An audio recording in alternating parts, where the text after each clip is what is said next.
বিচার বিভাগের প্রত্যাশিত সংস্কার হয়নি, নিয়োগ হচ্ছে রাজনৈতিক বিবেচনায়, এমন তথ্য জানিয়েছে ট্রান্সপারেন্সি ইন্টারন্যাশনাল বাংলাদেশ টিআইবি।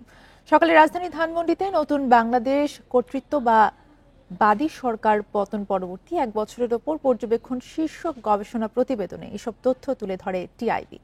গবেষণা প্রতিবেদনে বলা হয়, আইন কর্মকর্তাদের রাজনৈতিক বিবেচনায় নিয়োগ দেওয়ার অভিযোগ রয়েছে।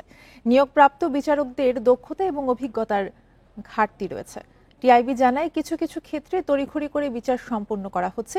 আদালত প্রাঙ্গণে বিশৃঙ্খলা বিচার ও আইনজীবীদের হেনস্থা করা হয়েছে।